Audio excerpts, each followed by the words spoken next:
우리가 말을 한다는 것, 이거 참 값진 일입니다. 귀한 일이고, 사람은 언어를 통해서 의사소통을 합니다. 언어는 사고의 체계이기도 하죠. 언어를 통해서 사고를 하고 그 결과물을 남길 수 있습니다. 만물의 영장인 인간이 세상을 다스릴 수 있는 데는 하나님께서 주신 은혜로 그 지식을 축적하고 또 그것을 전수할 수 있는 능력이기 때문에 그렇습니다. 그래서 우리는 더 많은 지식을 소유하고 사용하기 위해서 오랫동안 학교에 다니고 배움의 기회를 가지게 되죠. 학교 다니는 것이 꼭 즐거운 일은 아니지만 그 속에서 우리는 많은 것을 배우게 됩니다. 사람은 이렇게 배우면서 살아갑니다. 그런데 이런 만물의 영장이다라는 사람이 아이러니한 두 가지가 있는데, 그것은 두 가지를 안 배운다는 거죠. 한 가지는 좋은 부모가 되는 법, 자녀를 잘 양육하는 법을 잘 배우지 않습니다. 우리가 스마트폰이나 이런 기계를 이렇게 만져도 어떻게 작동하는가 열심히 배우고 하는데, 자녀를 어떻게 키워야 되는가에 대해서는 그만 공부하지 않아요. 저절로 큰다라고 생각을 하죠.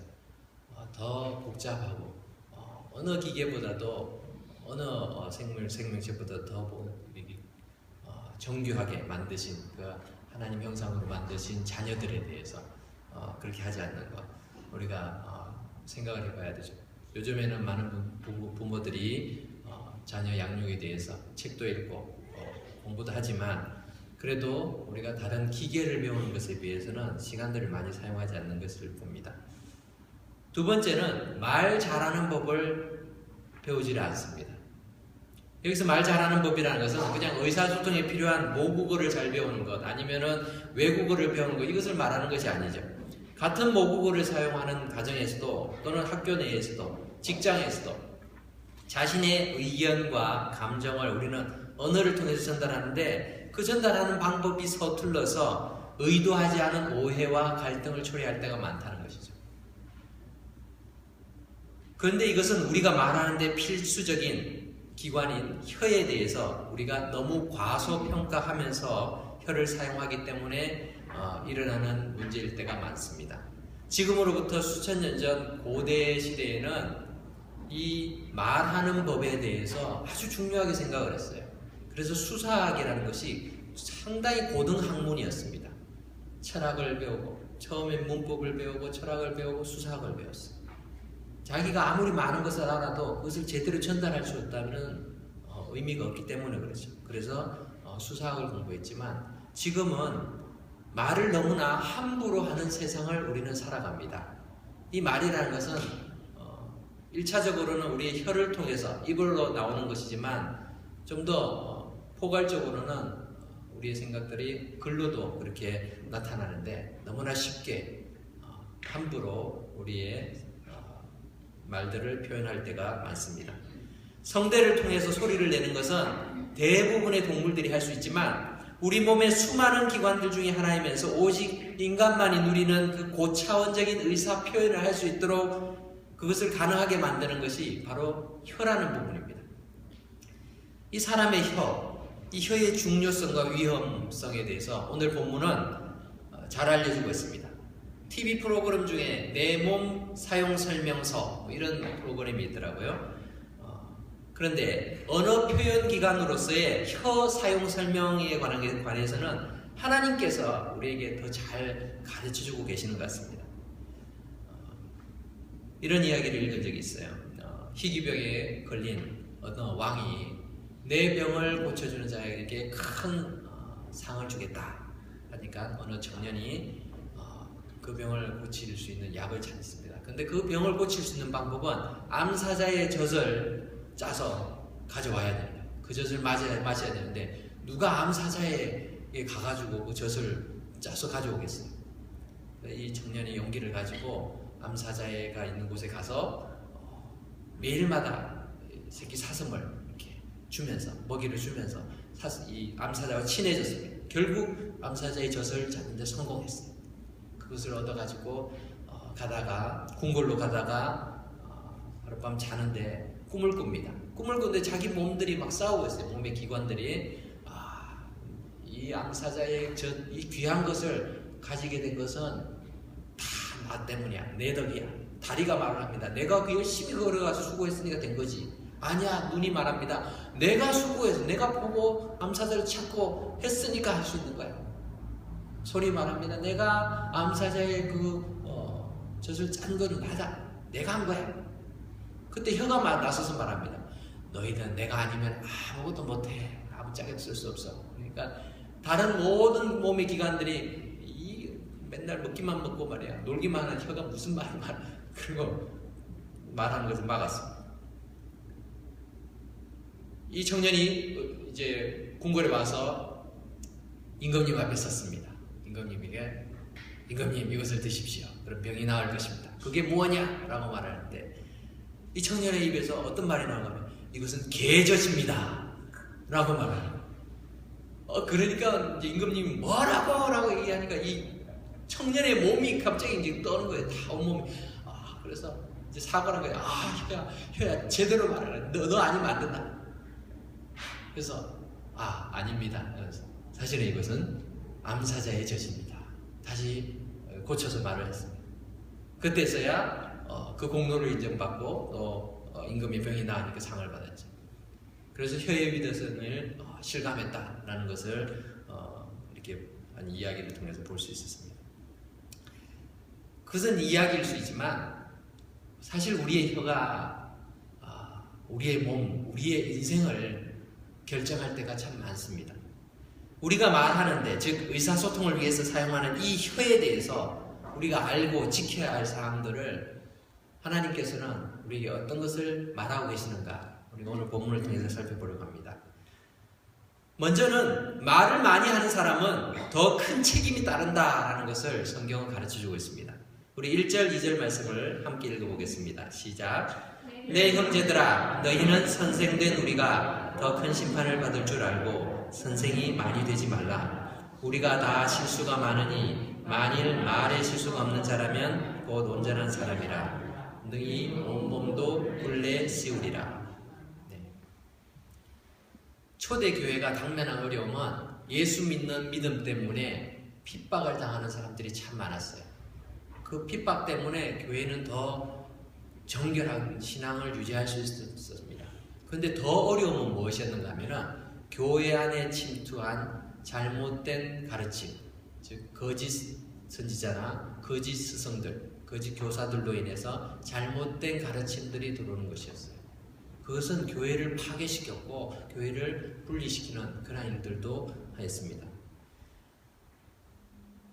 말이 많다 보면 오해도 많고 실수가 많죠. 그런데 누구나 그 초대교회 당시에 내가 가르치는 자가 되고 싶어 했던 거죠. 그 자리가 위대해 보였고 멋져 보였는지 모르지만 내가 알고 있는 것, 내가 바라보고 내가 경험했던 것, 그것을 다른 사람에게 가르치려고 하는 그런 선생들이 많았다는 것입니다. 교회에서는 가르치는 일을 하나님께서 정해 주셨습니다. 그런데 너도 나도 가르치고 싶어 합니다. 오늘날에도 그런 것 같습니다. 교회에 우리가 다 모여 있지만 우리의 생각을 바꾸려고 하지는 않습니다.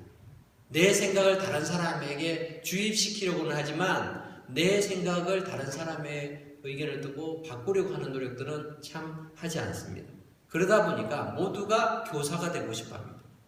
내가 깨달은 것, 나만이 경험한 것이 너무 좋아서 다른 사람들과 함께 공유하고 싶어 하는 그런 마음은 소중합니다. 하지만 내가 아는 것이 정답이고 진리고 다른 사람이 아는 것은 틀렸으니까 내가 그 사람을 가르쳐서 고치려고 하는 것은 조심해야 하는 것입니다. 남에게 이렇게 해야 된다, 저렇게 해야 된다. 그것을 내가 정해서는 안 된다는 것이죠. 하나님께서 정하신 방법을 우리가 따라야 됩니다. 교회에는 질서가 있습니다. 그래서 이 일을 위해서 주님께서는 교회에 교사를 선물로 주셨습니다. 에베소서 4장 11절을 보면 우리 주님께서 어떤 사람은 사도로, 어떤 사람은 선지자로, 어떤 사람은 복음을 전하는 자로, 또 어떤 사람은 목사 겸 교사, 목사와 교사의 역할을 하도록 삼으셨다라고 되어 있습니다. 교회에 선물로 주신 직분들입니다. 뭐 아무나 그렇게 할 수 있도록 한 건 아니죠. 하나님께서 훈련시키고 준비시키고 그렇게 하셨죠. 그래서 목회자의 역할은 가르치고 돌보는 거죠. 목회자라는 말은 가르치고 돌봐야 하는데 제가 목사가 되면서 처음에는 가르치는 것이 더 매력이 있었습니다. 신학교 갈 때만 해도 목사가 되려는 마음으로 간 것보다는 하나님에 대해서 더 배워야 되겠다라는 마음으로 신학교에 들어갔고 또 주일학교 아이들을 가르치고 중고등부아이를 가르치고 이렇게 지나면서 하나님께서 이 한 영혼들을 사랑하신다라는 걸 경험하게 되니까 이 목양하는 것, 돌본다는 것이 참 귀하다라는 것을 깨닫게 됐어요. 그래서 목사가 되었는데 지금에 와서는 참 가르치는 것이 두렵다는 생각이 많이 듭니다. 20년을 벌써 신학과 성경을 공부를 해왔는데 공부하면 공부할수록 배우면 배울수록 가르치는 것이 참 어렵구나라는 것을 깨닫습니다. 많이 배울수록 더 두렵습니다. 혹시 내가 잘못 전하고 잘못 가르쳐서 다른 사람들이 그것을 통해서 잘못된 길로 가면 어떡할까? 그 마음들이 많이 드니까요. 제가 가르치는 걸 참 잘 못하겠더라고요. 어떤 기본적인 계율을 가르치는 것은 쉽지만 그것이 아니라 어떤 사람들이 생각하고 말하는 것에 대해서 분명히 저 사람이 말하는 것에 모순도 있고 문제점도 있는데 그거 틀렸습니다 라고 말하기가 참 쉽지 않습니다. 그래서 여러분들이 어떤 주장을 해도 전 대부분 그러세요? 하고 받아들여요. 어떤 경우에는 아니에요, 그건 틀렸어요 라고 얘기해야 되는 입장에 서 있는데도 그 말을 잘 하지 않습니다. 선생된 자가 더 큰 심판을 받는다, 오늘 성경에도 말씀하고 있는데 내가 내 생각으로 이거 틀렸다라고 말하고 있는 건 아닐까 한 번 더 생각하게 되더라고요. 그래서 말을 아낄 때가 많습니다. 더 엄한 기준으로 선생된 자들, 교사들은 하나님 앞에 서게 될 것입니다. 왜냐하면 다른 사람, 하나님께서 주신 책무를 제대로 감당해야 되는 그런 사명이 있기 때문에 그렇습니다. 우리가 항상 기억해야 되는 것은 누구나 말에 실수가 있다는 것이죠. 말에 실수가 없는 사람은 온전한 자다, 성경은 말씀하고 있습니다. 그런 사람이 없다는 것입니다. 그런데 우리는 그것을 자꾸만 잊어버립니다. 실수를 대수롭지 않게 생각할 때가 많습니다. 혀라는 부분이 우리의 평소에는 보이지 않습니다. 말할 때도 드러나지 않습니다. 하지만 혀가 움직이는 대로 우리가 말을 하게 되는데 그 보이지 않는다고 무시하다가는 큰 낭패를 당하는 것이 우리의 언어 습관이죠. 3절, 4절을 보면은 작은 부분이 큰 전체를 통제하는 것에 대해서 비유로 설명하고 있습니다. 큰 말을 마부의 뜻에 고분고분 순종하도록 만드는 것은 그 말의 입에 재갈을 물렸기 때문에 그런 것이죠. 그 입에 물린 재갈이 마부의 뜻대로 그 말이 움직이도록 만듭니다. 그리고 큰 배의 방향을 조정하는 것은 사공이 부리는 키입니다. 키를 가지고 돌리는 것에 따라서, 움직이는 것에 따라서 배가 방향을 정하게 되죠. 근데 5절 말씀을 같이 읽어봅시다. 시작. 이와 같이 혀도 작은 지체로 돼 큰 것을 자랑하도다. 보라, 얼마나 작은 불이 얼마나 많은 나무를 태우는가. 이 혀도 그렇다는 것입니다. 새치 혀가 사람의 목숨을 왔다 갔다 하게 만들 때도 많이 있죠. 말에는 권세가 있습니다. 혀 끝에서 나오는 보이지 않는 말이 사람을 죽일 수도 있고 죽을 사람을 살리기도 하는 것입니다. 잠언에 보면 죽고 사는 것이 혀의 힘에 달렸나니 혀를 쓰기 좋아하는 자는 혀의 열매를 먹으리라 라고 말합니다. 21장 23절에서는 입과 혀를 지키는 자는 자기 영혼을 환난에서 보존하느니라. 그만큼 혀를 잘 사용하는 것에 따라서 그의 삶이 달라진다는 것입니다. 혀를 통해서 하는 것, 우리 말을, 이 말에는 능력이 있습니다. 말은 그냥 사라지는 것이 아니에요. 우리가 생각할 때 그냥 한번 내뱉은 말 보이지 않으니까 녹음해 놓지 않았으면 없어졌다라고 생각하기 쉽지만 그렇지 않습니다. 이 말의 권세가 있고 말의 힘이 있습니다. 말하는 대로 이루어지는 것을 종종 경험합니다. 언어의 습관은 그 사람의 사고와 가치관 그리고 신념, 믿음의 표현이기 때문에 말을 하는 걸 보면은 그 사람을 알 수가 있는 것이죠. 그래서 잘못된 언어 습관을 고치는 것은 인생을 바꾸는 계기가 되기도 합니다. 제 부끄러운 이 과거의 경험을 하나 이렇게 말씀드리려고 합니다. 듣고 잊어버리시기 바랍니다. 꼭 꼭 이런 것만 기억하시는 분들이 계시는데 꼭 잊어버리세요. 제가 미국에 신학 공부하러 왔습니다. 유학을 97년도에 유학을 하러 왔는데 공부를 하면서 유학생, 그것도 신학생으로 각 결혼해서 와서 뭐 할 수 있겠습니까? 가진 것도 없고 악으로 깡으로 버티는 것밖에 없죠. 여기 계신 많은 분들이 이민을 와서도 그렇게 하셨지만 저도 그런 사람 중에 한 사람이었어요. 그래서 입에 붙은 말이 뭔가 하면은 하다가 안 되면은 에이 배째라 그래. 뭐 난 가진 게 없으니까 배째세요. 이런 말을 하는 거예요. 그거 참 쉽게 나오더라고요. 배째라고 그래. 그런데 그러니까 하나님이 정말 배를 찢으시다. 제가 트리니티 신학교에 이렇게 THM 신학 석사 공부를 하면서 하는데 기말고사를 앞두고 배가 너무 아픈 거예요. 배가 너무 아파서 갔더니 맹장염이래. 맹장염. 그걸 배를 찢었어. 그것도 그냥 한국에서 맹장수술 금방 뭐 아침에 갔다 저녁 나오죠. 저는 3일인가 입원을 했어요. 그렇게 입원을 했어요. 왜냐하면 이게 뭐가 터져가지고 그래가지고 호수를 끼워가 넣었어요. 그래서 나중에 일주일 후에 이렇게 나오는 그걸 다 빼고 호수도 빼고 그렇게 해서 이렇게 치료를 했는데 그렇게 지냈습니다. 그런데도 사람이 잘 안 바뀌어요. 그죠? 2년 뒤에 제 어느 습관이 바뀌질 않으니까 하나님이 아주 단단히 이렇게 훈련을 시키시다. 이번에 소장이 막혔습니다. 소장이 막혀가지고 병원에 응급실에 갔더니 막혔으니까 굶어라. 3일쯤 굶으면 80% 정도는 풀린다. 희망적인 얘기 아닙니까? 그래서 좋은 기회다. 공부하는데 힘든데 하나님 쉬게 해주시는가 보다 했더니 안 풀리는 거예요. 오히려 더 악화가 됩니다. 그러니까 이게 그렇게 꼭 막혀있고 꼬여있으면은 장이 썩습니다. 썩어요. 그러니까 수술을 빨리 해야 돼요.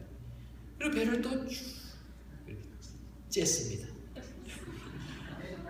그러고 나서 아물고 뭐 그럴 수도 있지 뭐 아주 담대하게 했었는데 일주일 지나도 회복이 안 되는 거 회복이 안 되고 열이 나니까 다시 엑스레이 검사를 하더니 다시 수술을 해야 된다는 거예요. 또 터졌다는 거예요. 또 쬐었어요. 그러고 나서 또 이제 회복이 안 될 줄 알았어요. 뭐 그 스토리는 나중에 얘기를 하고 이제 하나님 은혜로 회복이 돼서 회복이 되어가지고 이제 잘 되고 있다라고 하는데 의사가 오더니 이거 수술한 부위에서 물이 좀 나니까 이걸 좀 열어놔야 되겠다. 이게 다 붙어가는 거를 이렇게 손으로 이렇게 쭉쭉 찢는 거예요. 또 쭉 벌려는. 그래서 정말 배째라고 그래라고 말했다고 하나님 이렇게 내 배를 찢으시나. 제가 그 뒤로는 그 말을 한 번도 안 하지 않았어요. 한 번도. 우리의 말의 습관들이 그만큼 무섭다는 거예요. 하나님께서 그렇게 가르쳐 주시더라고요. 너 말 조심해라. 이렇게 가르쳐 주시더라고요. 저만 그런 경험이 있는지 모르겠어요. 하지만 우리 모두에게는 잘못된 언어의 습관들이 꼭 있습니다. 그것에 대해서 내가 고치지 않으면 하나님께서 그렇게 바꾸기가 있어요.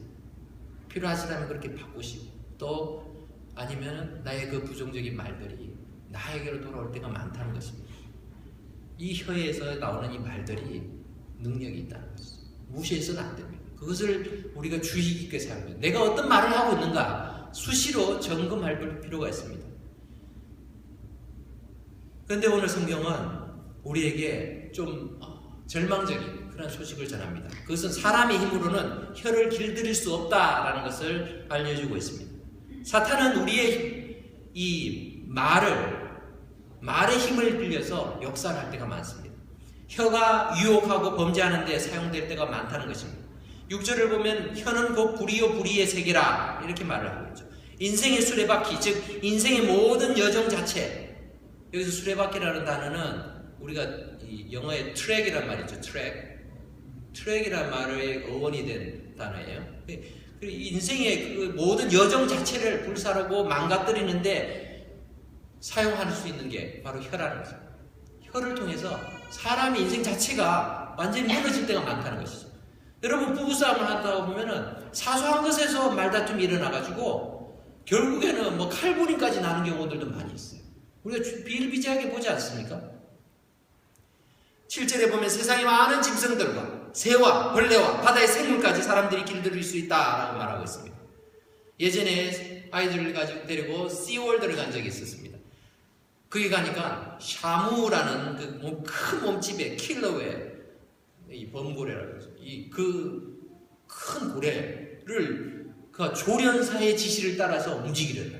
뭐 공도 이렇게 터치하고 물 위로 솟아오르기도 하고 조련사를 이렇게 태우고 이리저리 훔치기도 하는 모습에 참 대단하다. 어떻게 저 큰 동물을 이렇게 생물을 움직이게 할 수 있을까? 이렇게 생각이 되었어요.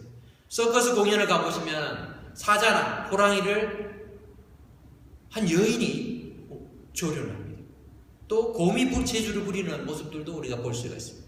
그런데 이렇게 위대한 사람이 자기의 혀를 길들일 수가 없다라고 성경은 말하고 있다는 것입니다.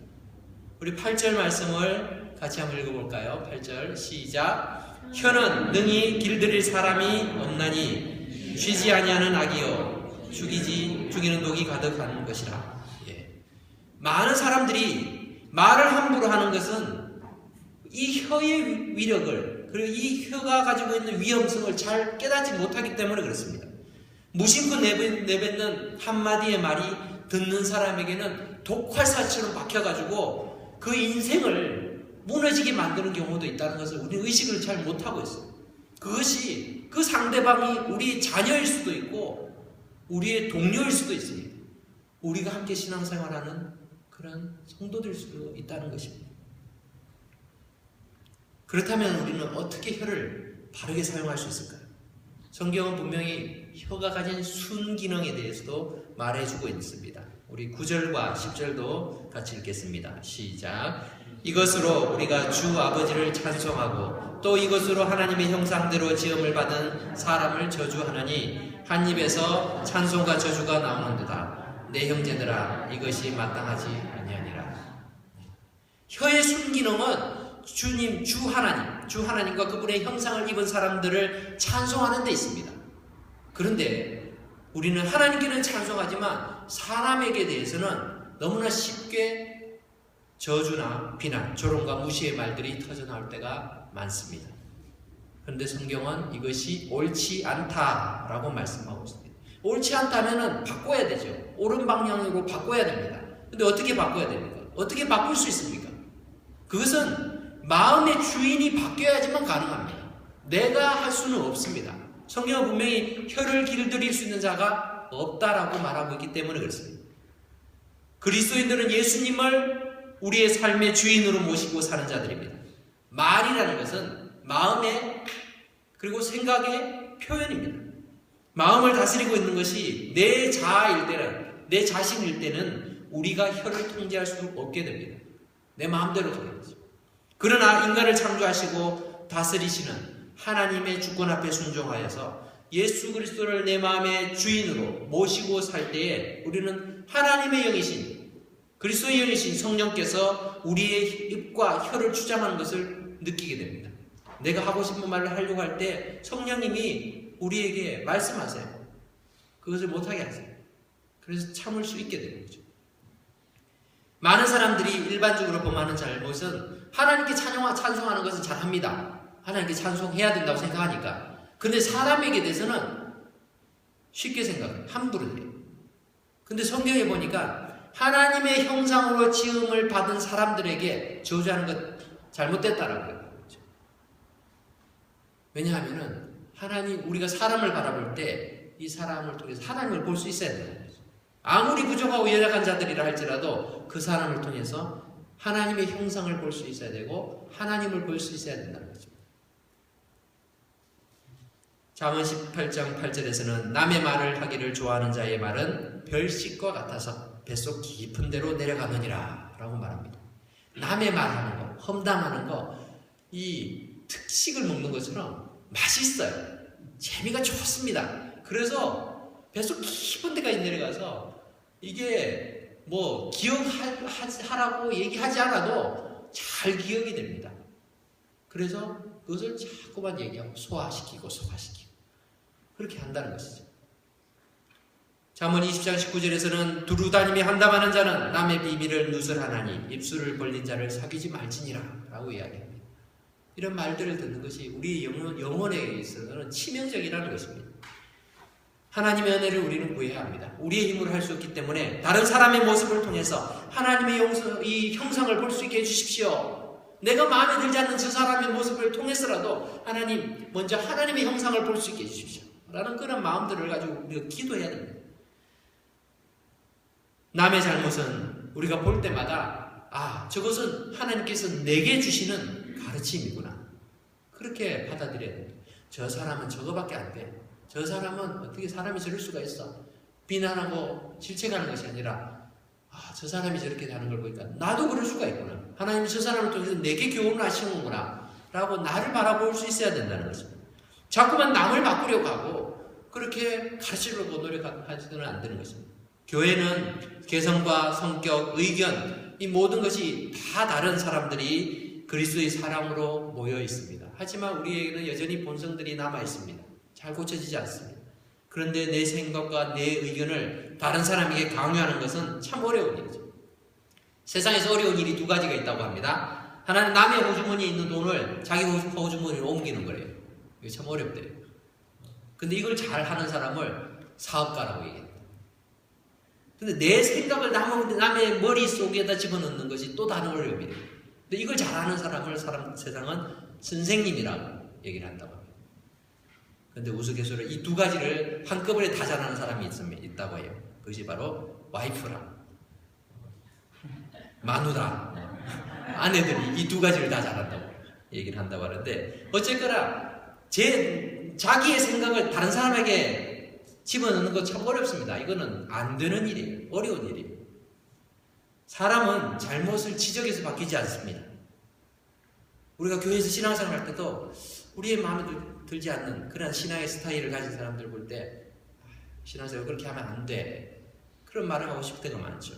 기도는 그렇게 하는 게 아니야. 전도는 그런 식으로 해서는 안 돼.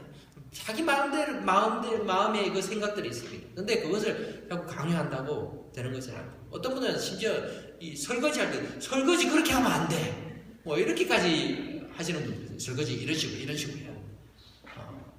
자기의 방식을 자꾸만 가르치려고 하는 것 참 어렵습니다. 우리가 자꾸만 선생이 되려고 해서는 안 됩니다. 교사는 한 명만 있으면 되죠. 한 명만. 성령 하나님께서 우리의 진정한 교사이시고 그 가르침을 올바른 계통을 통해서 전할 때에 그것을 순종하면 되는 것이죠. 그것을 순종하지 않는 것이 문제입니다.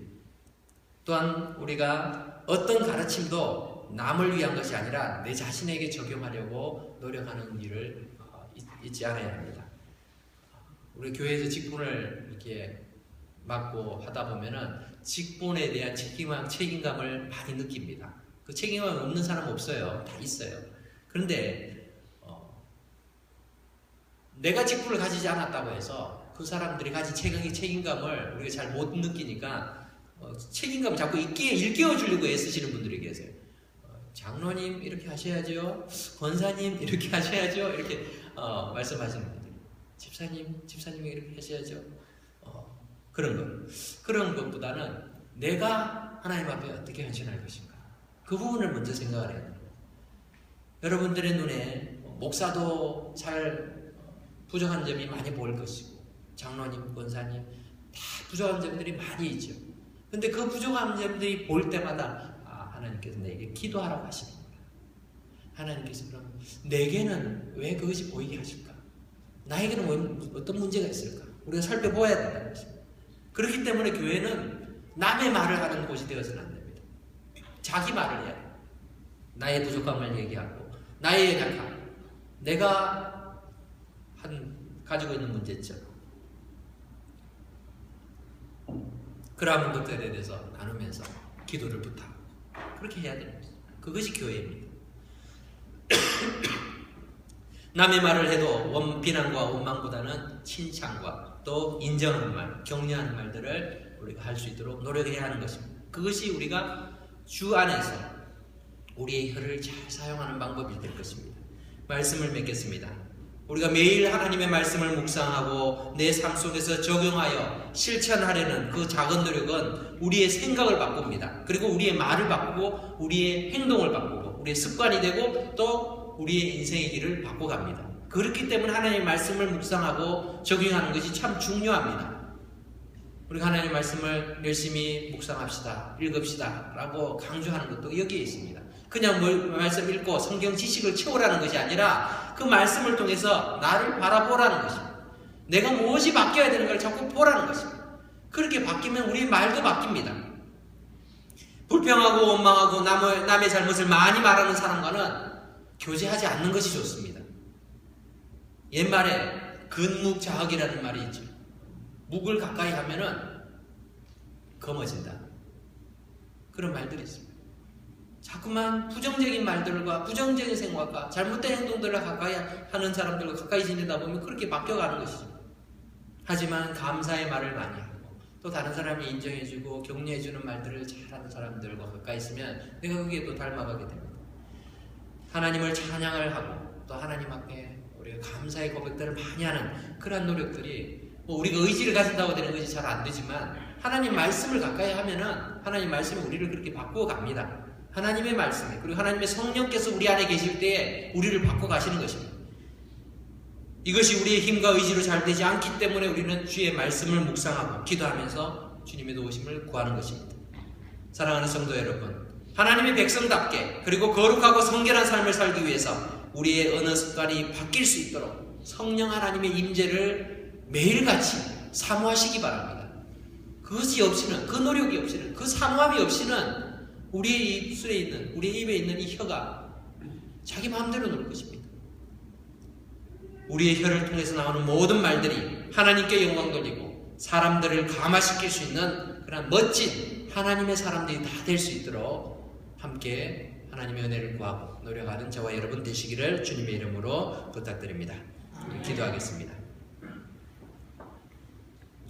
고마우신 하나님,